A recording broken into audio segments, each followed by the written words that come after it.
ਤੁਹਾਡਾ ਨਵਾਂ ਜ਼ਮਾਨਾ ਟੀਵੀ ਦੇ ਪ੍ਰੋਗਰਾਮ ਕਾਨੂੰਨੀ ਜਾਣਕਾਰੀ ਵਿੱਚ ਸਵਾਗਤ ਹੈ।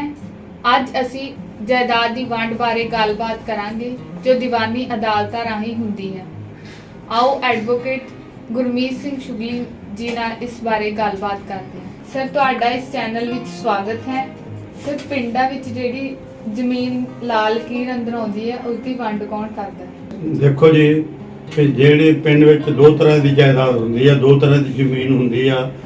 ਇੱਕ ਤੇ ਉਹ ਜਿਹੜੀ ਅੱਗੇ ਵੀ ਅਸੀਂ ਪ੍ਰੋਗਰਾਮ ਕੀਤਾ ਸੀ, ਉਹਦੀ ਵੰਡ ਬਾਰੇ ਵੀ ਕੀਤਾ ਸੀ ਕਿ ਜਿਹੜੀ ਜਾਇਦਾਦ ਦੇ ਵਿੱਚ ਫਸਲ ਵਗੈਰਾ ਹੁੰਦੀ ਆ, ਜਿਹੜੇ ਵਗਦੇ ਆ ਲਗਾਤਾਰ, ਜਿਨ੍ਹਾਂ ਵਿੱਚ ਫਸਲਾਂ ਉਗਾਈਆਂ ਜਾਂਦੀਆਂ, ਜਿਨ੍ਹਾਂ ਦਾ ਬਾਹ ਹਰ ਵੇਲੇ ਪਟਵਾਰੀ ਕਾਨੂੰਨ ਲੰਬਰਦਾਰ ਦੇ ਨਾਲ ਜਾਂ ਤਹਿਸੀਲਦਾਰ ਨਾਲ ਪੈਂਦਾ ਹੈ, ਉਹ ਅਜਿਹੀ ਜਾਇਦਾਦ ਜਿਹੜੀ ਹੈ ਉਹਦੀ ਤਾਂ ਵੰਡ ਹੈ ਤਹਿਸੀਲਦਾਰ ਕਰਦਾ। ਹੁਣ ਤੁਹਾਡਾ ਸਵਾਲ ਹੈ ਕਿ ਜਿਹੜੀ ਪਿੰਡ ਵਿੱਚ ਫਿਰਨੀ ਹੁੰਦੀ ਆ, ਜਿਹੜੀ ਲਾਲ ਲਕੀਰ ਹੁੰਦੀ ਆ, ਜਿਹਦੇ ਵਿੱਚ ਨੰਬਰ ਵੀ ਕਈ ਵਾਰੀ ਨਹੀਂ ਹੁੰਦੇ, ਉਹ ਅਜਿਹੀ ਜਿਹੜੀ ਜਾਇਦਾਦ ਆ ਵੀ ਉਹਦੀ ਤਕਸੀਮ ਕੌਣ ਕਰਦਾ? ਉਹਦੀ ਤਕਸੀਮ ਜਿਹੜੀ ਲਾਲ ਲਕੀਰ ਦੇ ਵਿੱਚ ਹੁੰਦੀ ਆ, ਜਿੱਥੇ ਫਸਲ ਵਗੈਰਾ ਨਹੀਂ ਹੁੰਦੀ, ਉਹ ਤੌੜ ਦੀ ਸ਼ਕਲ ਵਿੱਚ ਵੀ ਹੋ ਸਕਦੀ ਆ ਤੇ ਉਹ ਮਕਾਨ ਦੀ ਸ਼ਕਲ ਵਿੱਚ ਵੀ ਹੋ ਸਕਦੀ ਆ ਕਿ ਤੁਹਾਡੀ ਜਾਇਦਾਦ ਪਈ ਆ ਪਰ ਤੌੜ ਦਾ ਤੌੜ ਹੀ ਪਿਆ ਆ, ਉੱਥੇ ਫਸਲ ਨਹੀਂ ਹੁੰਦੀ ਤੇ ਉਹ ਵੀ ਜਾਇਦਾਦ ਗਿਣੀ ਜਾਣੀ ਆ। ਤੇ ਜੇ ਮਕਾਨ ਪਿਆ ਆ, ਚਾਹੇ ਟਿੱਠਾ ਆ, ਚਾਹੇ ਮਕਾਨ ਨਵਾਂ ਪਿਆ ਆ, ਜਦੋਂ ਉਹਨੂੰ ਤਕਸੀਮ ਕਰਾਉਣਾ ਤੇ ਉਹ ਜਦੋਂ ਕਰਾਉਂਦੇ ਉਹਨੂੰ ਅਸੀਂ ਦੀਵਾਨੀ ਅਦਾਲਤ ਕਹਿੰਦੇ ਆ ਜਾਂ ਸਿਵਲ ਕੋਰਟ ਕਹਿੰਦੇ ਆ। ਅੰਗਰੇਜ਼ੀ ਵਿੱਚ ਸਿਵਲ ਕੋਰਟ ਕਹਿੰਦੇ ਆ, ਪੰਜਾਬੀ ਵਿੱਚ ਦੀਵਾਨੀ ਅਦਾਲਤ ਕਹਿੰਦੇ ਆ। ਉਹਦੇ ਵਿੱਚ ਫਿਰ ਸਾਨੂੰ ਦੀਵਾਨੀ ਅਦਾਲਤ ਵਿੱਚ ਜਾ ਕੇ ਕੇਸ ਕਰਨਾ ਪੈਂਦਾ। ਸਰ, ਸ਼ਹਿਰੀ ਤੇ ਪਿੰਡ ਵਾਲੀ ਜਾਇਦਾਦ ਦੀ ਵੰਡ ਕੌਣ ਕਰਦਾ? ਦੇਖੋ ਜੀ, ਜਿਹੜੀ ਉਹ ਸ਼ਹਿਰੀ ਜਾਇਦਾਦ ਆ, ਉਹ ਸ਼ਹਿਰੀ ਜਾਇਦਾਦ ਵੀ ਉਹ ਹੋਏਗੀ ਕਿ ਜਿਹੜੀ ਜਾਇਦਾਦ ਦੇ ਵਿੱਚ ਕੋਈ ਫਸਲ ਨਹੀਂ ਹੁੰਦੀ, ਯਾਨੀ ਸ਼ਹਿਰ ਦੇ ਵਿੱਚ ਜਿੰਨੇ ਮਕਾਨ ਬਣੇ ਹੋਏ ਆ ਜਾਂ ਜੋ ਤੁਹਾਡੀ ਪ੍ਰਾਪਰਟੀ ਪਈ ਆ ਸ਼ਹਿਰ ਦੇ ਵਿੱਚ ਪਈ ਆ ਜਾਂ ਸ਼ਹਿਰ ਦੇ ਦੁਆਲੇ ਪਈ ਆ, ਲੇਕਿਨ ਉੱਥੇ ਵਾਹੀ ਨਹੀਂ ਹੁੰਦੀ, ਉੱਥੇ ਵਾਹੀਯੋਗ ਕੋਈ ਚੀਜ਼ ਨਹੀਂ, ਫਸਲ ਨਹੀਂ ਬੀਜੀ ਜਾਂਦੀ, ਜਿਹੜੀ ਇਹ ਹੋਏਗੀ ਉਹ ਅਜਿਹੀ ਜ਼ਮੀਨ ਦੀ ਵੀ ਜਿਹੜੀ ਤਕਸੀਮ ਆ ਉਹ ਦੀਵਾਨੀ ਅਦਾਲਤ ਜਾਂ ਸਿਵਲ ਕੋਰਟ ਜਿਹੜੀ ਉਹ ਕਰਦੀ ਆ। ਸਰ, ਅਜਿਹੀ ਜਾਇਦਾਦ ਦੀ ਵੰਡ ਕੌਣ ਕਰਦਾ ਹੈ? ਜਿਹੜੀ ਅਜਿਹੀ ਜਾਇਦਾਦ ਦੀ ਵੰਡ ਤਾਂ ਬੇਟਾ ਉਹ ਜਿਹੜੇ ਜੱਜ ਹੁੰਦੇ ਆ ਉਹ ਕਰਦੇ ਆ। ਜਿਹੜੀ ਸਿਵਲ ਕੋਰਟ ਮੈਂ ਜਿੱਦਾਂ ਪਹਿਲਾਂ ਕਿਹਾ ਵੀ ਸਿਵਲ ਕੋਰਟ ਦੇ ਵਿੱਚ ਜਾਣਾ ਪੈਂਦਾ। ਸਿਵਲ ਕੋਰਟ ਦੇ ਵਿੱਚ ਬੰਦਾ ਉਹ ਜਾ ਸਕਦਾ ਹੈ ਜਿਹੜਾ ਕਿਸੇ ਜਾਇਦਾਦ ਦਾ ਮਾਲਕ ਹੋਵੇ, ਉਹਦਾ ਹਿੱਸੇਦਾਰ ਹੋਵੇ, ਜਾਣੀ ਉਹਨੂੰ ਤਕਸੀਮ ਕਰਾਉਣੀ ਚਾਹੁੰਦਾ ਹੋਵੇ, ਆਪਣੀ ਹਿੱਸਾ ਅਲੱਗ ਕਰਾਉਣੀ ਚਾਹੁੰਦਾ ਹੋਵੇ। ਬੱਚੇ ਮਾਂ-ਬਾਪ ਨਾਲੋਂ ਵੀ ਅਲੱਗ ਹੋ ਸਕਦੇ ਆ, ਘਰ ਦੇ ਵਿੱਚ ਭਰਾਵਾਂ ਨਾਲੋਂ ਵੀ ਜੁਦੇ ਹੋ ਸਕਦੇ ਆ, ਚਾਚੇ ਤਾਇਆ ਨਾਲੋਂ ਜੁਦੇ ਹੋ ਸਕਦੇ ਆ। ਜੇ ਕੋਈ ਤੁਸੀਂ ਕਿਸੇ ਹੋਰ ਸਾਂਝੇ ਪਰਿਵਾਰ ਨੇ ਲਈ ਹੋਈ ਆ ਜ਼ਮੀਨ, ਜਾਇਦਾਦ, ਮਕਾਨ, ਕੋਠੀ ਜਿਹਨੂੰ ਆਪਾਂ ਕਹਿੰਦੇ ਆ, ਜਾਂ ਪਲਾਟ ਲਏ ਆ, ਅਗਰ ਉਹਨਾਂ ਨੂੰ ਤਕਸੀਮ ਕਰਾਉਣਾ ਹੋਵੇ ਉਹ ਵੀ ਤੁਸੀਂ ਕਰਾ ਸਕਦੇ ਆ। ਤੋ ਸੋਈ ਇਹ ਆ, ਹਰ ਬੰਦਾ ਜਿਹੜਾ ਜਾਇਦਾਦ ਦਾ ਮਾਲਕ ਹੋਵੇ ਉਹ ਜਿਹੜਾ ਉਹਦਾ ਤਕਸੀਮ ਜਿਹੜੀ ਆ ਉਹ ਕਰਾ ਸਕਦਾ, ਉਹ ਜਾ ਕੇ ਦਰਖਾਸਤ ਦੇ ਸਕਦਾ। ਪਰ ਯਾਦ ਰੱਖੋ, ਉਹਨੂੰ ਆਪਣੀ ਮਾਲਕੀ ਦੀ ਜਿਹੜੀ ਹੈ, ਜਿੱਦਾਂ ਪਿੰਡਾਂ ਵਿੱਚ ਫਰਦ ਲੈਂਦੇ ਆ, ਜਿੱਥੇ ਵੀ ਹੈ ਨਕਲ ਲੈਣੀ ਪੈਂਦੀ ਆ। ਤੁਸੀਂ ਸ਼ਹਿਰ ਕਾਰਪੋਰੇਸ਼ਨ 'ਚ ਜਾਓ ਜਾਂ ਜਿਹੜੀ ਉੱਥੇ ਬਣੀ ਆ, ਜਿਹੜੀ ਚਲਾਉਂਦੀ ਆ ਸ਼ਹਿਰ ਨੂੰ, ਜਿਹੜੀ ਸੰਸਥਾ ਚਲਾਉਂਦੀ ਆ, ਉਹਦੇ ਵਿੱਚ ਤੁਹਾਡਾ ਰਿਕਾਰਡ ਹੁੰਦਾ, ਉੱਥੋਂ ਜਾ ਕੇ ਲਿਆਓ ਵੀ ਸਾਡੀ ਕੁੱਲ ਜਾਇਦਾਦ ਇੰਨੀ ਆ। ਫਿਰ ਤੁਸੀਂ ਦੱਸੋ ਕਿ ਮੇਰਾ ਇੰਨਾ ਹਿੱਸਾ ਆ। ਫਿਰ ਇਹ ਆ ਵੀ ਜਿਹੜੇ ਨਕਸ਼ਾ ਪਾਸ ਹੋਇਆ ਆ ਜਾਂ ਉਸ ਜਗ੍ਹਾ ਦਾ ਨਕਸ਼ਾ ਬਣਾ ਕੇ ਦਿਓ ਵੀ ਆਹ ਮੇਰੀ ਮਾਲਕੀਅਤ ਆ, ਇਹਦੇ ਵਿੱਚ ਮੇਰਾ ਇੰਨਾ ਹਿੱਸਾ ਆਉਂਦਾ ਆ, ਇਹਦੇ ਵਿੱਚ ਆਹ ਬੰਦੇ ਮਾਲਕ ਆ, ਮੈਂ ਆਪਣਾ ਹਿੱਸਾ ਅਲੱਗ ਕਰਾਉਣਾ ਚਾਹੁੰਦਾ ਆ ਅਤੇ ਮੇਰਾ ਹਿੱਸਾ ਅਲੱਗ ਕੀਤਾ ਜਾਵੇ। ਉਸ ਥਾਂ ਦਾ ਨਕਸ਼ਾ ਜਿਹੜਾ ਮੈਂ ਨਾਲ ਲਾਤਾ ਹੈ, ਉਹ ਲਾ ਕੇ ਤਾਂ ਤੁਹਾਡਾ ਕੇਸ ਜਿਹੜਾ ਉਹ ਰਜਿਸਟਰ ਹੋ ਜਾਂਦਾ ਆ। ਉਹ ਆਮ ਕਰਕੇ ਇੱਕ ਏਜੰਸੀ ਆ, ਪਹਿਲਾਂ ਉੱਥੇ ਤੁਹਾਨੂੰ ਲਾਉਣਾ ਪੈਂਦਾ। ਆਮ ਕਰਕੇ ਸੀਨੀਅਰ ਸਬ ਜੱਜ ਆ, ਉਹਨੂੰ ਇਹ ਡਿਊਟੀ ਹੁੰਦੀ ਆ ਕਿ ਵੀ ਇਹ ਤੁਸੀਂ ਕੰਮ ਕਿੱਦਾਂ ਵੱਢਣਾ। ਉਹ ਫਿਰ ਜਿਹੜੇ ਜੱਜਾਂ ਦੇ ਚਾਹੁੰਦਾ, ਉਹ ਜਿਹੜੇ ਸਬ ਜੱਜ ਆ, ਛੋਟੇ ਜੱਜ ਆ, ਉਹਨਾਂ ਜੱਜਾਂ ਦੇ ਕਿ ਤੁਹਾਡੀ ਜਿਹੜੀ ਐਪਲੀਕੇਸ਼ਨ ਤਕਸੀਮ ਕਰਾਉਣ ਦੀ, ਉੱਥੇ ਉਹਨਾਂ ਨੂੰ ਜੱਜਾਂ ਵਿੱਚ ਵੱਢ ਦਿੰਦਾ ਤਾਂ ਦੱਸ ਦਿੰਦੇ ਵੀ ਉਸ ਤਰੀਕ ਨੂੰ ਫਲਾਣੀ ਅਦਾਲਤ ਵਿੱਚ ਜਾ ਕੇ ਪੇਸ਼ ਹੋਵੋ। ਉੱਥੇ ਜਦੋਂ ਪੇਸ਼ ਹੋ ਜਾਂਦੇ ਆ ਅਤੇ ਫਿਰ ਤੁਸੀਂ ਜਿਹਨੂੰ ਅੱਗੇ ਵੀ ਦੱਸਿਆ ਵੀ ਜਿਹਨੂੰ ਤੁਸੀਂ ਧਿਰ ਬਣਾਇਆ, ਜਿਹਦੇ ਨਾਲੋਂ ਆਪਣਾ ਹਿੱਸਾ ਅਲੱਗ ਕਰਾਉਣਾ, ਉਹ ਜਿਹੜੇ ਆ ਧਿਰ ਹੈ, ਤੁਹਾਡੇ ਭੈਣ ਭਰਾ ਵੀ ਹੋ ਸਕਦੇ, ਚਾਚੇ ਤਾਏ ਵੀ ਹੋ ਸਕਦੇ ਆ, ਤੁਹਾਡੇ ਗੁਆਂਢੀ ਵੀ ਹੋ ਸਕਦੇ ਆ, ਜਿਹਨਾਂ ਨਾਲੋਂ ਵੀ ਹਿੱਸਾ ਤੁਸੀਂ ਅਲੱਗ ਕਰਾਉਣਾ, ਜਿਹੜਾ ਹੋਰ ਉਸ ਜਾਇਦਾਦ ਵਿੱਚ ਹੋਰ ਹਿੱਸੇਦਾਰ ਆ, ਉਹਨਾਂ ਨੂੰ ਪਾਰਟੀ ਬਣਾਓ, ਉਹਨਾਂ ਦਾ ਨਾਂ ਦੱਸੋ। ਫਿਰ ਆ ਵੀ ਉਹਨਾਂ ਦਾ ਇਤਲਾਹ ਕਰਾਉਣ ਲਈ ਉਹ ਜੱਜ ਦੇ ਕੋਲ ਕੀ ਆ ਖਰਚਾ ਤੁਹਾਨੂੰ ਨਾਲ ਲਾਉਣਾ ਪੈਂਦਾ। ਉਹ ਜਿਹੜਾ ਖਰਚਾ ਨਾਲ ਲੱਗਾ, ਜੇ ਲੱਗਾ ਸਹੀ ਲੱਗਾ ਹੋਵੇ, ਫਿਰ ਜੱਜ ਉਹ ਇਤਲਾਹ ਲਈ ਆਪਣੇ ਪਿਆਦਾ ਭੇਜਦਾ, ਆਪਣੇ ਬੰਦੇ ਭੇਜਦਾ, ਉਹ ਜਾ ਕੇ ਉਹਨਾਂ ਦੀ ਇਤਲਾਹ ਕਰਾਉਂਦਾ। ਇੱਕ ਇਹ ਤਰੀਕਾ ਵੀ ਸਾਰੇ ਪਾਸੇ ਜਾਵੇ। ਦੂਜਾ ਕਿ ਉਹ ਸਾਰਿਆਂ ਨੂੰ ਨੋਟਿਸ ਭੇਜਦੇ ਆ ਕਿ ਤੁਸੀਂ ਬਈ ਜਿਹਦੇ ਵਿੱਚ ਲਿਖਿਆ ਹੁੰਦਾ ਕਿ ਫਲਾਣੇ ਨੇ ਤੁਹਾਡੇ ਖਿਲਾਫ ਕੇਸ ਕੀਤਾ ਆ, ਤਕਸੀਮ ਦਾ ਕੇਸ ਕੀਤਾ ਆ, ਤੁਸੀਂ ਇੰਨੀ ਤਰੀਕ ਨੂੰ ਆਣ ਕੇ ਪੇਸ਼ ਹੋਵੋ ਤੇ ਆਪਣਾ ਪੱਖ ਪੇਸ਼ ਕਰੋ। ਜੇ ਫੇਰ ਵੀ ਨਾ ਹੋਵੇ, ਫਿਰ ਵੀ ਕੋਰਟ ਕੋ ਅਗਲਾ ਤਰੀਕਾ ਇਹ ਹੁੰਦਾ ਕਿ ਤੁਸੀਂ ਇਸ ਤਰੀਕ ਤੱਕ ਬੁਨਿਆਦੀ ਕਰਾਈ ਜਾਵੇ। ਉਹ ਮਹੱਲੇ ਵਿੱਚ ਉਸ ਜਗ੍ਹਾ ਜਿੱਥੇ ਤੁਹਾਡੀ ਜਾਇਦਾਦ ਸਥਿਤ ਆ, ਉੱਥੇ ਜਾ ਕੇ ਉਹ ਫਿਰ ਜਿਹੜੀ ਬੁਨਿਆਦੀ ਕਰਾ ਦਿੱਤੀ ਜਾਂਦੀ ਆ। ਢੋਲ ਵਜਾਇਆ ਜਾਂਦਾ ਜਾਂ ਸਪੀਕਰ ਵਿੱਚ ਕਿਹਾ ਜਾਂਦਾ, ਜਾਂ ਨਾਲ ਜਿਹੜਾ ਵੀ ਕੋਈ ਤੁਹਾਡੇ MC ਆ ਜਾਂ ਕੋਈ ਹੋਰ ਆ, ਜਾਂ ਜਿਨ ਚੌਕੀਦਾਰ ਵਗੈਰਾ ਕਹਿੰਦੇ ਜਾਂ ਕੋਈ ਹੋਰ, ਉਹਨੂੰ ਤੁਸੀਂ ਨਾਲ ਲਿਜਾ ਕੇ ਉਹਨਾਂ ਦੀ ਇਤਲਾਹ ਕਰਾ ਦਿੰਦੇ ਆ। ਅਤੇ ਜੇ ਉਹ ਬੁਨਿਆਦੀ ਤੋਂ ਬਾਅਦ ਵੀ ਪੇਸ਼ ਨਹੀਂ ਹੁੰਦੇ ਤੇ ਫਿਰ ਹੋਰ ਤਰੀਕਾ ਹੈਗਾ, ਜੱਜ ਜਿਹੜੇ ਆ ਜਾਂ ਉਹਨਾਂ ਨੂੰ ਇਹ ਇੰਸਟਰਕਸ਼ਨ ਦਿੰਦੇ ਆ ਵੀ ਆਮ ਤਰੀਕੇ ਨਾਲ ਨਹੀਂ ਹਾਜ਼ਰ ਹੁੰਦੇ, ਹੁਣ ਤੁਸੀਂ ਇੱਕ ਇਸ ਅਖਬਾਰ ਵਿੱਚ ਇਹ ਇਸ਼ਤਿਹਾਰ ਛਪਾ ਦਿਓ। ਉਹ ਜਿਹੜਾ ਇਸ਼ਤਿਹਾਰ ਹੁੰਦਾ ਉਹ ਅਦਾਲਤ ਵੱਲੋਂ ਬਣਾ ਕੇ ਦਿੱਤਾ ਜਾਂਦਾ, ਜਿਹਦੇ ਵਿੱਚ ਦੱਸਿਆ ਜਾਂਦਾ ਕਿ ਫਲਾਣੇ ਬੰਦੇ ਨਾਲ ਦਾਅਵਾ ਕੀਤਾ, ਉਹਦੇ ਵਿੱਚ ਇੰਨੇ ਮੁਦਾਲਾ ਆ ਜਾਂ ਇੰਨਿਆਂ ਦੇ ਬਰਖਲਾਫ ਕੀਤਾ ਆ, ਜਾਂ ਇੰਨੇ ਹਿੱਸੇਦਾਰ ਆ ਜਿਹੜੇ ਆਣ ਕੇ ਹਾਜ਼ਰ ਹੋਵੋ ਤੇ ਆਪਣਾ ਦੱਸੋ ਕਿ ਤੁਸੀਂ ਤਕਸੀਮ ਕਿੱਦਾਂ ਕਰਾਉਣੀ ਚਾਹੁੰਦੇ ਆ ਜਾਂ ਕੀ ਗੱਲ ਹੈ। ਤੇ ਉਹ ਫਿਰ ਜੇ ਅਖਬਾਰ 'ਚ ਛਪਣ ਤੋਂ ਬਾਅਦ ਵੀ ਜਿਹੜੀ ਤਰੀਕ ਦਿੱਤੀ ਜਾਂਦੀ ਆ, ਜੇ ਉਹਦੇ 'ਤੇ ਨਾ ਕੋਈ ਹਾਜ਼ਰ ਹੋਵੇ ਤੇ ਜਿਹੜੇ ਨਾ ਹਾਜ਼ਰ ਹੋਵੇ ਉਹਨਾਂ ਦੇ ਖਿਲਾਫ ਇੱਕ ਤਰਫਾ ਕਰਕੇ ਤੇ ਬਾਕੀ ਜਿਹੜੀਆਂ ਪ੍ਰੋਸੀਡਿੰਗ ਆ, ਬਾਕੀ ਜਿਹੜਾ ਕੰਮ ਆ ਜਿਹੜਾ ਉਹ ਗਾਂਹ ਤੁਰ ਪੈਂਦਾ ਹੈ। ਤੇ ਉਸ ਵਿੱਚ ਫਿਰ ਜਿਹੜੇ ਹਾਜ਼ਰ ਹੁੰਦੇ ਆ ਉਹ ਆਣ ਕੇ ਦੱਸਦੇ ਆ ਵੀ ਸਾਡਾ ਜੀ ਇਹਦਾ ਤਾਂ ਇੱਦਾਂ ਹਿੱਸਾ ਆ, ਸਾਡਾ ਇੰਨਾ ਹਿੱਸਾ ਬਣਦਾ ਆ ਤੇ ਅਸੀਂ ਤਕਸੀਮ ਚਾਹੁੰਦੇ ਆ। ਤੇ ਉਹ ਦੱਸਦੇ ਵੀ ਤਕਸੀਮ ਜਿੱਦਾਂ ਚਾਹੁੰਦੇ ਆ ਤੇ ਉਹ ਫਿਰ ਉਸ ਹਿਸਾਬ ਦੇ ਨਾਲ ਅਦਾਲਤ ਸੋਚਦੀ ਹੈ। ਸਰ, ਤਕਸੀਮ ਕਰਾਉਣ ਲਈ ਇੱਕ ਵਿਅਕਤੀ ਨੂੰ ਕਿਹੜੇ ਦਸਤਾਵੇਜ਼ ਦੀ ਲੋੜ ਪੈਂਦੀ ਹੈ? ਪਹਿਲੀ ਤਾਂ ਗੱਲ ਇਹ ਆ ਜੀ ਵੀ ਜੇ ਤਕਸੀਮ ਕਰਾਉਣੀ ਆ, ਪਹਿਲਾਂ ਤੇ ਉਹ ਹੀ ਕਰਾ ਸਕਦਾ ਜਿੱਦਾਂ ਮੈਂ ਪਹਿਲਾਂ ਦੱਸਿਆ, ਜਿਹੜੀ ਜਾਇਦਾਦ ਦੇ ਵਿੱਚ ਤੁਹਾਡਾ ਹਿੱਸਾ ਬੋਲਦਾ ਜਾਂ ਤੁਸੀਂ ਉਹਦੇ ਵਿੱਚ ਮਾਲਕ ਹੈਗੇ ਆ, ਕਿੰਨੇ ਹਿੱਸੇ ਦੇ ਮਾਲਕ ਆ, ਉਹ ਇੱਕ ਤਾਂ ਉਹਨੂੰ ਉਹਦੀ ਫਰਦ ਨਕਲ ਜਾਂ ਤੁਸੀਂ ਉਤੋਂ ਕਾਰਪੋਰੇਸ਼ਨ ਚੋਂ ਜਾਂ ਕੰਸਰਨ ਕਮੇਟੀ ਵਿੱਚੋਂ ਲੈ ਕੇ ਜਾਓ ਵੀ ਮੇਰਾ ਉਸ ਜਾਇਦਾਦ ਵਿੱਚ ਇੱਦਾਂ ਹਿੱਸਾ ਆ। ਦੂਸਰਾ ਆ ਕਿ ਜੇ ਉਹ ਜਾਇਦਾਦ ਬਣੀ ਆ, ਉਹਦਾ ਕੋਈ ਨਕਸ਼ਾ ਤਿਆਰ ਆ, ਤਾਂ ਉਹ ਨਕਸ਼ਾ ਜਿਹੜਾ ਤੁਸੀਂ ਨਕਸ਼ਾ ਨਾਲ ਲੈ ਕੇ ਜਾਓ, ਜਾਂ ਆਪਣੇ ਕੋਲੋਂ ਜਗ੍ਹਾ ਦਾ ਨਕਸ਼ਾ ਬਣਾ ਕੇ ਉਹ ਵੀ ਨਾਲ ਲਾਓ ਵੀ ਆਹ ਜਗ੍ਹਾ ਆ, ਆਹ ਥਾਂ ਆ, ਆਹ ਮੇਰੀ ਇੰਨੀ ਮਾਲਕੀ ਬੋਲਦੀ ਆ, ਇਹਨੂੰ ਮੈਂ ਤਕਸੀਮ ਕਰਾਉਣੀ ਚਾਹੁੰਦਾ ਆ। ਤੇ ਜੇ ਤੁਸੀਂ ਦੋਨੇ ਚੀਜ਼ਾਂ ਦੱਸੋਗੇ ਤਾਂ ਤੁਹਾਡੀ ਜਿਹੜੀ ਤਕਸੀਮ ਅਰਜੀ ਆ, ਦਰਖਾਸਤ ਆ, ਜਿਹਨੂੰ ਆਪਾਂ ਕੇਸ ਕਹਿੰਦੇ ਆ, ਉਹ ਤੁਹਾਡਾ ਦਾਇਰ ਹੋਏਗਾ। ਤੇ ਜੇ ਤੁਸੀਂ ਉਹਦੇ ਨਾਲ ਮਾਲਕੀ ਵੀ ਨਾ ਲਾਓ, ਉਹਦਾ ਨਕਸ਼ਾ ਵੀ ਨਾ ਲਾਓ, ਤੇ ਫਿਰ ਅਦਾਲਤ ਨੂੰ ਕੀ ਪਤਾ ਲੱਗੇਗਾ ਕਿ ਕਿਹੜੀ ਜਾਇਦਾਦ ਆ, ਉਹਦੇ ਵਿੱਚ ਤੁਹਾਡਾ ਕਿੰਨਾ ਹਿੱਸਾ ਆ। ਇਸ ਕਰਕੇ ਤਕਸੀਮ ਕਰਾਉਣ ਵਾਲੇ ਨੂੰ ਪਹਿਲਾਂ ਮਾਲਕੀ ਦਾ, ਫਿਰ ਉਹ ਜਗ੍ਹਾ ਦਾ ਨਕਸ਼ਾ ਜਿਹੜਾ ਜ਼ਰੂਰੀ ਆ। ਨਕਸ਼ਾ ਕਾਰਪੋਰੇਸ਼ਨ ਵਿੱਚੋਂ, ਕਮੇਟੀ ਘਰ ਵਿੱਚੋਂ ਮਿਲ ਸਕਦਾ, ਜਾਂ ਜਿਹੜੇ ਨਕਸ਼ੇ ਬਣਾਉਣ ਦੀਆਂ ਜਿਨ੍ਹਾਂ ਕੋਲ ਪਾਵਰਾਂ ਆ, ਜਾਂ ਜਿਹੜੇ ਨਕਸ਼ੇ ਬਣਾਉਂਦੇ ਆ, ਉਹਨੂੰ ਮੌਕੇ 'ਤੇ ਜਾ ਕੇ ਤੁਸੀਂ ਉਹ ਜਗ੍ਹਾ ਦਾ ਨਕਸ਼ਾ ਬਣਾ ਕੇ ਦੇ ਸਕਦੇ ਹੋ। ਸਰ, ਜਦੋਂ ਦੋ ਧਿਰਾਂ ਪੇਸ਼ ਹੁੰਦੀਆਂ ਤਾਂ ਫਿਰ ਤਕਸੀਮ ਕਿਵੇਂ ਹੁੰਦੀ ਹੈ?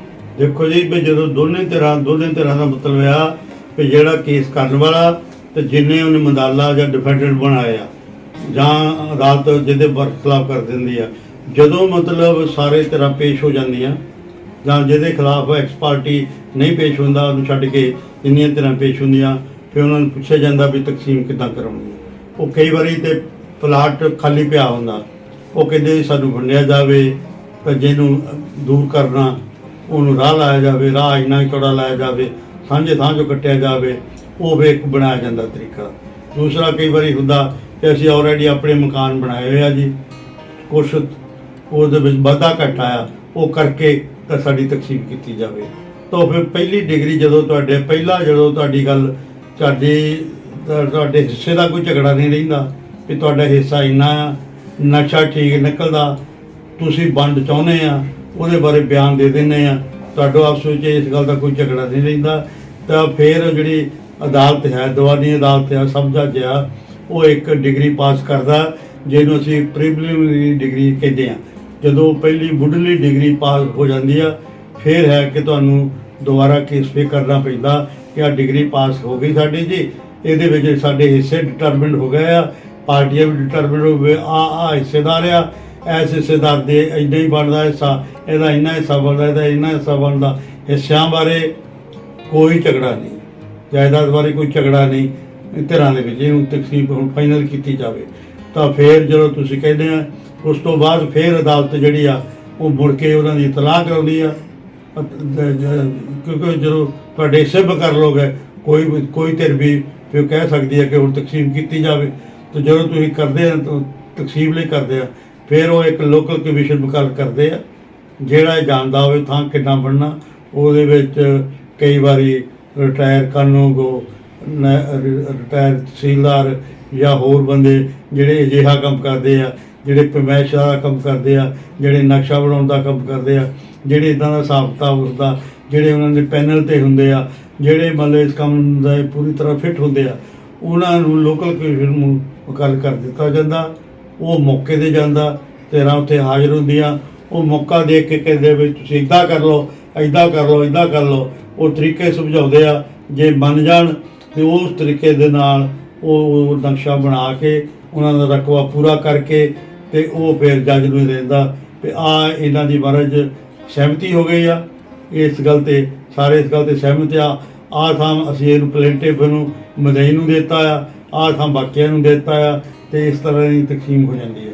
ਜੇ ਉੱਤੇ ਸਹਿਮਤੀ ਹੋਵੇ ਸਾਰੇ ਦਸਤਖਤ ਕਰ ਦਿੰਦੇ ਆ ਅਤੇ ਉਹਨਾਂ ਦੀ ਤਕਸੀਮ ਜਿਹੜੀ ਕਰ ਦਿੱਤੀ ਜਾਂਦੀ ਹੈ। ਅਗਰ ਤੁਹਾਨੂੰ ਕਿਸੇ ਧਿਰ ਨੂੰ ਉਹ 'ਤੇ ਕੋਈ ਸਹਿਮਤੀ ਨਾ ਹੋਵੇ, ਜਾਂ ਜਿੱਦਾਂ ਚਾਹੁਣ ਕਿ ਤੁਸੀਂ ਰਾਹ ਪੂਰਾ ਨਹੀਂ ਲਾਇਆ, ਰਾਹ ਛੋਟਾ ਲਾਇਆ, ਜਾਂ ਕਿਸੇ ਨੂੰ ਕੋਈ ਜੋ ਉਹ ਮੰਗ ਕਰਦਾ ਸੀ ਜਾਇਜ਼ ਮੰਗ ਹੋਵੇ ਲੇਕਿਨ ਉਹ ਕਮਿਸ਼ਨ ਨੇ ਨਾ ਮੰਨੀ ਹੋਵੇ, ਜਿਹੜਾ ਵੀ ਇਹ ਤੋਂ ਗਰੀਬ ਹੋਵੇ, ਜਿਹੜਾ ਵੀ ਇਹ ਤੋਂ ਦੁਖੀ ਹੋਵੇ ਇਸ ਫੈਸਲੇ ਤੋਂ, ਅਤੇ ਉਹ ਜਿਹੜਾ ਆ ਉਹ ਫਿਰ ਇਹਦੇ ਖਿਲਾਫ ਅਪੀਲ ਕਰ ਸਕਦਾ ਆ।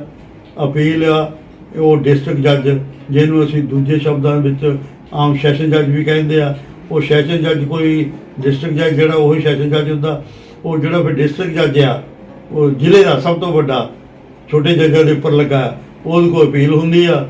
ਜਿੱਦਾਂ ਮੈਂ ਤੁਹਾਨੂੰ ਪਹਿਲੇ ਵਿੱਚ ਵੀ ਦੱਸਿਆ ਸੀ ਵੀ ਜਦੋਂ ਫਿਰ ਤੁਹਾਡੀ ਅਪੀਲ ਵਿੱਚ ਆ, ਸਿਰਫ ਜਿਹੜੇ ਆ ਉਹਦੇ 'ਤੇ ਐਵੀਡੈਂਸ ਆ ਗਈ ਆ, ਉਹੀ ਪੜ੍ਹੀ ਜਾਣੀ ਆ, ਜਿਹੜੀਆਂ ਗੱਲਾਂ ਲਿਖ ਹੋਈਆਂ ਉਹ ਪੜ੍ਹ ਕੇ ਸੁਣ ਕੇ ਤੁਹਾਡਾ ਉਹ ਫਿਰ ਫੈਸਲਾ ਕਰਨਾ।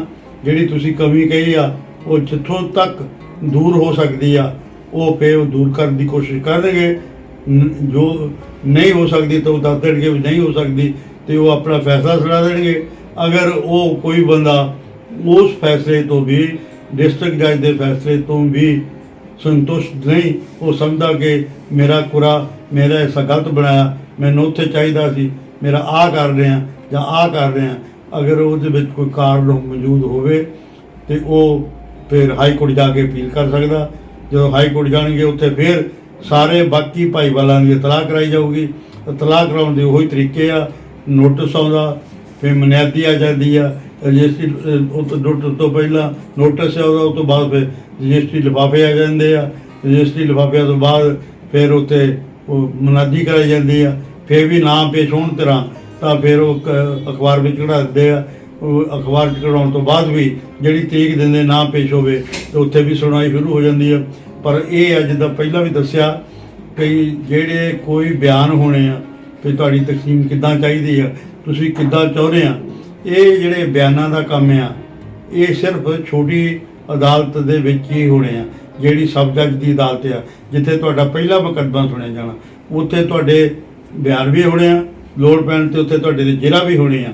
ਉਹ ਤੋਂ ਬਾਅਦ ਚਾਹੇ ਉਹ ਡਿਸਟ੍ਰਿਕਟ ਜੱਜ ਦੇ ਲੱਗੇ, ਚਾਹੇ ਡਿਸਟ੍ਰਿਕਟ ਜੱਜ ਦੇ ਫੈਸਲੇ ਤੋਂ ਕੋਈ ਦੁਖੀ ਹੋ ਕੇ, ਕੋਈ ਨਿਰਾਸ਼ ਹੋ ਕੇ ਹਾਈ ਕੋਰਟ ਜਾ ਕੇ ਆਪਣਾ ਕੇਸ ਕਰ ਦੇਵੇ, ਉੱਥੇ ਜਾ ਕੇ ਵੀ ਗਵਾਹੀਆਂ ਨਹੀਂ ਮੁੜ ਕੇ ਹੋਣੀਆਂ। ਜੋ ਫਾਈਲ 'ਤੇ ਆ ਗਿਆ, ਜੋ ਨਕਸ਼ਾ ਬਣ ਗਿਆ, ਜੋ ਬਿਆਨ ਆ ਗਿਆ, ਜੋ ਹਿੱਸੇ ਬਣ ਗਏ ਤੁਹਾਡੇ, ਉਹਨਾਂ ਮੁਤਾਬਕ ਹੀ ਬਹਿਸ ਸੁਣ ਕੇ ਜਿਹੜੀ ਕਮੀ ਪੇਸ਼ੀ ਉਹਦੀ ਦੂਰ ਕਰਨੀ ਆ। ਉੱਥੇ ਫਿਰ ਇੱਦਾਂ ਹੁਕਮ ਸੁਣਾਇਆ ਜਾਂਦਾ, ਜਿਸ ਧਿਰ ਨੂੰ ਉਹ ਫੈਸਲਾ ਵੀ ਮਨਜ਼ੂਰ ਨਾ ਹੋਵੇ ਉਹ ਸੁਪਰੀਮ ਕੋਰਟ ਵੀ ਜਾ ਸਕਦਾ। ਇਸ ਕਰਕੇ ਜਾਇਦਾਦ ਦਾ ਮਾਮਲਾ ਆ, ਅਤੇ ਜਿੰਨੇ ਚਿਰ ਤੁਹਾਡਾ ਆਖਰੀ ਫੈਸਲਾ ਨਹੀਂ ਹੁੰਦਾ, ਜਦ ਤੱਕ ਤੁਸੀਂ ਆਪਣੀ ਸਹਿਮਤੀ ਨਹੀਂ ਦਿੰਦੇ, ਜਿੱਥੇ ਤੁਸੀਂ ਸਹਿਮਤੀ ਦੇਤੀ, ਫਰਕ ਲਓ ਤੁਸੀਂ ਸਬ ਜੱਜ ਦੀ ਸਹਿਮਤੀ ਦੇਤੀ ਆ, ਤੁਸੀਂ ਜਿੱਦਾਂ ਜੀ ਸਾਡੇ ਹਿੱਸੇ ਬਣੇ ਆ, ਜਿੱਦਾਂ ਸਾਨੂੰ ਜਗ੍ਹਾ ਦਿੱਤੀ ਗਈ ਆ, ਸਾਨੂੰ ਮਨਜ਼ੂਰ ਆ ਤਾਂ ਉਹ ਫਿਰ ਤੁਸੀਂ ਉਸ ਹਿਸਾਬ ਨਾਲ ਆਪਣੇ ਮਕਾਨ ਬਣਾ ਲੈਣੇ ਆ ਜਾਂ ਆਪਣੀ ਰਿਹਾਇਸ਼ ਤਬਦੀਲ ਕਰ ਲੈਣੀ ਆ। ਅਗਰ ਨਹੀਂ ਤਾਂ ਫਿਰ ਉਦੋਂ ਤੱਕ ਜਿੱਥੇ ਤੁਸੀਂ ਰਹਿ ਰਹੇ ਆ, ਜਿੱਦਾਂ ਰਹਿ ਰਹੇ ਆ ਉੱਦਾਂ ਤੁਹਾਨੂੰ ਰਹਿਣਾ ਪਏਗਾ ਜਦ ਤੱਕ ਤੁਹਾਡਾ ਜਿਹੜਾ ਮੁਕੱਦਮਾ ਸਿਰੇ ਨਹੀਂ ਲੱਗਦਾ, ਮਨਜ਼ੂਰ ਨਹੀਂ ਹੁੰਦਾ, ਉਦੋਂ ਤੱਕ ਤੁਹਾਨੂੰ ਜਿੱਥੇ ਤੁਸੀਂ ਪਹਿਲਾਂ ਮੁਕੱਦਮਾ ਕਰਨ ਤੋਂ ਪਹਿਲਾਂ 6 ਸਾਲ ਤੋਂ ਵਿੱਚ ਜਿੱਥੇ ਰਹਿੰਦੇ ਆ ਜੋ ਕਰਦੇ ਉਹ ਕਰਨਾ ਪਏਗਾ। ਇਸ ਜਗ੍ਹਾ ਦੇ ਵਿੱਚ ਤੁਸੀਂ ਪੈਰ ਉਦੋਂ ਪਾ ਸਕਦੇ ਆ ਜੇ ਕੰਸਟਰਕਸ਼ਨ ਕਰਨ ਵਾਲੀ ਆ ਤਾਂ ਉਦੋਂ ਕੰਸਟਰਕਸ਼ਨ ਕਰ ਸਕਦੇ ਆ ਜਦੋਂ ਤੁਹਾਨੂੰ ਮਨਜ਼ੂਰ ਹੋਵੇ, ਜਦੋਂ ਉਹਦੇ ਖਿਲਾਫ ਕੋਈ ਅਪੀਲ ਨਾ ਹੋਵੇ। ਸੋ ਇਹਨਾਂ ਗੱਲਾਂ ਵਿੱਚ ਦੇ ਹੁੰਦੇ ਹੋਏ ਕਰਦੇ ਹੋਏ ਉਹ ਪਿੰਡ ਦੇ ਲਾਲਕੀ ਦੇ ਅੰਦਰ ਕੋਈ ਜ਼ਮੀਨ ਹੋਵੇ, ਪਿੰਡ ਦੇ ਘਰਾਂ ਦੀ ਤਕਸੀਮ ਹੋਵੇ, ਸ਼ਹਿਰ ਦੇ ਘਰਾਂ ਦੀ ਤਕਸੀਮ ਹੋਵੇ, ਉਹ ਜਿਹੜੀ ਹੋਵੇ ਇਹਨੂੰ ਸਿਵਲ ਕੋਰਟ ਕਰਦੀ ਆ। ਜਿਹੜੀ ਆਮ ਕਰਕੇ ਮਤਲਬ ਸ਼ਹਿਰਾਂ ਵਿੱਚ ਜੱਜ ਜਿਹੜੇ ਬੈਠਦੇ ਆ ਉਹ ਜਦੋਂ ਕੋਈ ਮਤਲਬ ਸਿਵਲ ਕੰਮ ਕਰਦੇ ਆ ਉਹ ਸਿਵਲ ਜੱਜ ਹੁੰਦੇ ਆ। ਜਦੋਂ ਉਹ ਜੱਜਾਂ ਦੇ ਮੂਹਰੇ ਕੋਈ ਲੜਾਈ ਦਾ, ਕੋਈ ਝਗੜੇ ਦਾ, ਕੋਈ ਕੁੱਟਮਾਰ ਦਾ, ਕੋਈ ਸੱਟਾਂ ਦਾ ਕੋਈ ਕੇਸ ਆ ਜਾਵੇ ਤੇ ਉਹ ਫਿਰ ਫੌਜਦਾਰੀ ਜੱਜ ਬਣ ਜਾਂਦੇ ਆ ਦੇ ਹੈਸੀਅਤ ਵਿੱਚ ਹੁੰਦੇ ਆ। ਮਤਲਬ ਜੱਜ ਉਹੀ ਹੁੰਦੇ ਆ ਜਦੋਂ ਕੋਈ ਬੰਦਾ ਇੱਕ ਕਿਰਾਏ ਬਾਰੇ ਸੁਣ ਰਿਹਾ ਵੀ ਕਿਰਾਇਆ ਇੰਨਾ ਚਾਹੀਦਾ ਕਿ ਨਹੀਂ, ਕਿਰਾਏ ਦਾ ਕੋਈ ਝਗੜਾ ਤੋਂ ਰੈਂਟ ਕੰਟਰੋਲ ਹੁੰਦਾ। ਜਦੋਂ ਉਹ ਸਿਵਲ ਕਰਦਾ ਸੁਣਦਾ ਉਹ ਸਿਵਲ ਜੱਜ ਹੁੰਦਾ, ਜਦੋਂ ਫੌਜਦਾਰੀ ਹੁੰਦਾ ਤੇ ਫੌਜਦਾਰੀ ਜੱਜ ਹੁੰਦਾ। ਜੁਡੀਸ਼ੀਅਲ ਮੈਜਿਸਟਰੇਟ ਫਸਟ ਕਲਾਸ ਨੂੰ ਕਹਿੰਦੇ ਆ, JMIC ਜਾਂ ਇਲਾਕਾ ਮੈਜਿਸਟਰੇਟ ਵੀ ਕਹਿੰਦੇ ਆ। ਇੱਦਾਂ ਅਦਾਲਤਾਂ ਦੇ ਨਾਂ ਰੱਖੇ ਆ। ਇੱਕ ਜੱਜ ਜਿਹੜੇ ਜਿਸ ਤਰ੍ਹਾਂ ਕੇਸ ਸੁਣ ਰਿਹਾ ਉੱਦਾਂ ਦਾ ਉਹਨੂੰ ਨਾਂ ਦਿੱਤਾ ਜਾਂਦਾ ਹੈ। ਸਿਵਲ ਜੱਜ, ਫੌਜਦਾਰੀ ਜੱਜ, ਰੈਂਟ ਕੰਟਰੋਲਰ ਜਾਂ ਹੋਰ ਜਿਹੜੇ ਵੀ ਕਰਦੇ ਆ ਉਹਨੂੰ ਉਸ ਨਾਂ ਨਾਲ ਉਸ ਵੇਲੇ ਲਈ ਪੁਕਾਰਿਆ ਜਾਂਦਾ। ਵੈਸੇ ਬੇਸਿਕਲੀ ਉਹ ਹੁੰਦੇ ਆ ਜਿਹੜੀ ਵਕਾਲਤ ਪਾਸ ਕੀਤੀ ਹੁੰਦੀ ਆ, ਜਿਹੜੀ ਜੱਜੀ ਦਾ ਇਮਤਿਹਾਨ ਦਿੱਤਾ ਹੁੰਦਾ ਉਹਦੇ ਵਿੱਚ ਪਾਸ ਹੋਏ ਹੁੰਦੇ ਆ। ਜਿਹੜੇ ਜੱਜਾਂ ਜਿਹੜੇ ਮਤਲਬ ਹਾਈ ਕੋਰਟ ਦੇ ਜਾਂ ਜਿਹੜੇ ਜੱਜਾਂ ਨੂੰ ਅਪਾਇੰਟ ਕਰ ਦਿੰਦੇ ਆ ਉਹ ਜਿਹੜੇ ਜੱਜ ਆ ਉਹ ਮੁਕੱਦਮੇ ਸੁਣਦੇ ਆ। ਉਹ ਉਦੋਂ ਤੱਕ ਸੁਣਦੇ ਰਹਿੰਦੇ ਆ ਜਦ ਤੱਕ ਉਹ ਰਿਟਾਇਰ ਨਹੀਂ ਹੁੰਦੇ ਤਾਂ ਉਹਨਾਂ ਦਾ ਹਰ ਗੱਲ ਮੰਨਣੀ ਹੁੰਦੀ ਆ। ਇਸ ਕਰਕੇ ਇੱਕ ਜੱਜ ਦੀਆਂ ਕਈ ਪੋਜੀਸ਼ਨਾਂ ਆ। ਜਦੋਂ ਜੱਜ ਫੌਜਦਾਰੀ ਕਰਦਾ ਤਾਂ ਉਹਨੂੰ ਹੋਰ ਨਾਂ ਨਾਲ ਪੁਕਾਰਿਆ ਜਾਣਾ, ਜਦੋਂ ਉਹ ਸਿਵਲ ਕੰਮ ਕਰਦਾ ਹੋਰ ਤਰ੍ਹਾਂ ਕਿਹਾ ਜਾਣਾ, ਜਦੋਂ ਕੋਈ ਹੋਰ ਕੰਮ ਕਰਦਾ ਉਹਦੇ ਨਾਲ ਮੁਕਰ ਦਿੱਤਾ ਜਾਂਦਾ ਜਾਂ ਬੁਲਾਇਆ ਜਾਂਦਾ ਹੈ। ਸੋ ਇਸ ਕਰਕੇ ਤੁਹਾਡਾ ਸਵਾਲ ਇਹ ਸੀ ਕਿ ਜਿਹੜੀਆਂ ਦੀਵਾਨੀ ਅਦਾਲਤਾਂ ਜਾਂ ਤਕਸੀਮ ਹੈ ਜਿਹੜੀ ਪਿੰਡਾਂ ਦੀ ਜਾਂ ਲਾਲ ਲਕੀਰ ਦੇ ਅੰਦਰ ਆ, ਇਹ ਵੀ ਸਾਰੀ ਜਿਹੜੀ ਤਕਸੀਮ ਆ ਇਹ ਸ਼ਹਿਰ ਦੇ ਵਿੱਚ ਸਿਵਲ ਕੋਰਟ 'ਚ ਹੋਣੀ ਆ, ਛੋਟੇ ਜੱਜ ਦੇ ਲੱਗਣੀ ਆ। ਆਹ ਚੀਜ਼ਾਂ ਤੁਹਾਨੂੰ ਪੇਸ਼ ਕਰਨੀਆਂ ਪੈਂਦੀਆਂ ਜਾਂ ਜਿਹੜੀ ਅਦਾਲਤ ਹੋਰ ਕੋਈ ਤੁਹਾਤੋਂ ਡਾਕੂਮੈਂਟ ਮੰਗੇ ਉਹ ਤੁਹਾਨੂੰ ਬਣਾ ਕੇ ਪੈਦਾ ਕਰਕੇ ਦੇਣਾ ਪੈਣਾ। ਜਿਹੜੀ ਚੀਜ਼ ਤੁਹਾਨੂੰ ਦੇਣੀ ਬਣਦੀ ਆ ਜਾਂ ਅਦਾਲਤ ਨੇ ਮੰਨ ਲਈ ਆ, ਜੇ ਤੁਸੀਂ ਉਹ ਚੀਜ਼ ਨਹੀਂ ਪੇਸ਼ ਕਰੋਗੇ, ਅਗਰ ਉਹਦਾ ਕੋਈ ਘਾਟਾ ਪਏਗਾ, ਕੋਈ ਨੁਕਸਾਨ ਹੋਏਗਾ ਤਾਂ ਉਹ ਤੁਹਾਡਾ ਹੋਏਗਾ, ਉਹ ਅਦਾਲਤ ਦਾ ਨਹੀਂ ਹੋਏਗਾ। ਸੋ ਇਹਨਾਂ ਲਫ਼ਜ਼ਾਂ ਨਾਲ ਭਈ ਤੁਸੀਂ ਆਪਣੀ ਜਾਇਦਾਦ ਚਾਹੇ ਉਹ ਪਿੰਡ ਦੀ ਹੋਵੇ, ਲਾਲ ਲਕੀਰ ਦੇ ਅੰਦਰ ਹੋਵੇ ਜਾਂ ਤੁਹਾਡੇ ਸ਼ਹਿਰ ਵਿੱਚ ਹੋਵੇ, ਪਲਾਟ ਖਰੀਦਿਆ ਹੋਵੇ ਜਾਂ ਮਕਾਨ ਬਣੇ ਹੋਣ ਜਾਂ ਮਕਾਨ ਖਾਲੀ ਪਲਾਟ ਪਏ ਹੋਣ, ਉਹਨਾਂ ਦੀ ਤਕਸੀਮ ਕਰਾਉਣੀ ਹੋਵੇ ਤਾਂ ਉਹ ਸਾਰੇ ਸਬ ਜੱਜ ਕਰਦੇ ਆ, ਉੱਥੇ ਤੁਹਾਨੂੰ ਜਾਣਾ ਪੈਂਦਾ।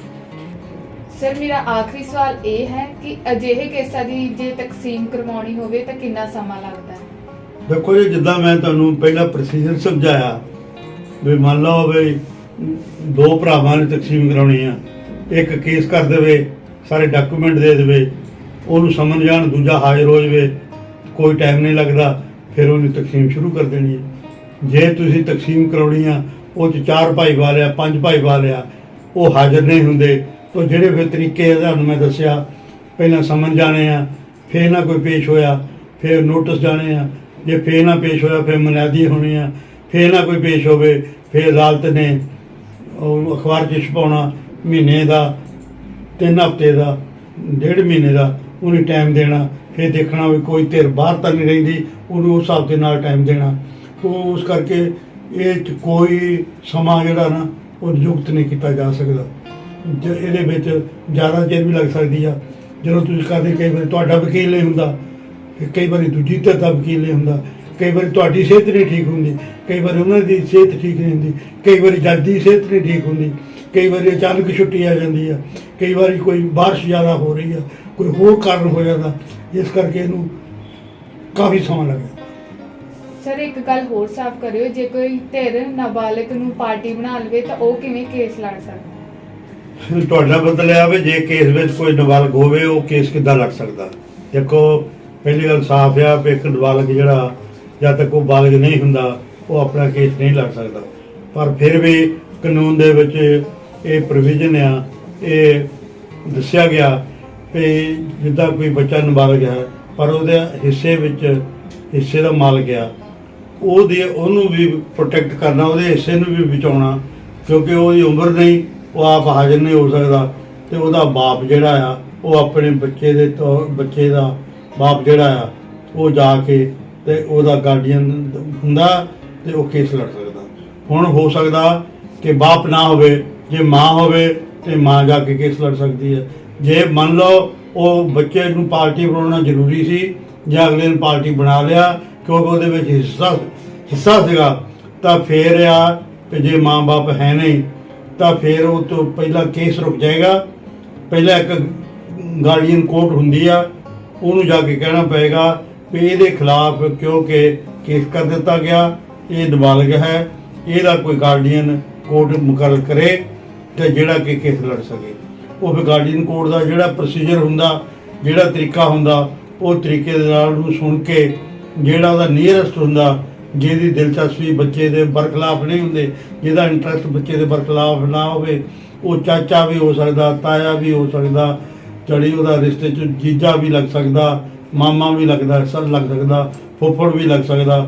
ਜੇ ਉਹ ਨੇੜੇ ਦਾ ਰਿਸ਼ਤੇਦਾਰ ਹੋਵੇ, ਜੇ ਸਾਰੇ ਸਹਿਮਤੀ ਦਿੰਦੇ ਹੋਣ ਕਿ ਹਾਂ ਇਹ ਬੰਦਾ ਇਮਾਨਦਾਰ ਆ, ਇਹ ਕੋਈ ਖਰਾਬੀ ਨਹੀਂ ਕਰੇਗਾ, ਇਹ ਬੱਚੇ ਦੇ ਇੰਟਰਸਟ ਦੇ ਬਰਖਲਾਫ ਨਹੀਂ ਕਰੇਗਾ।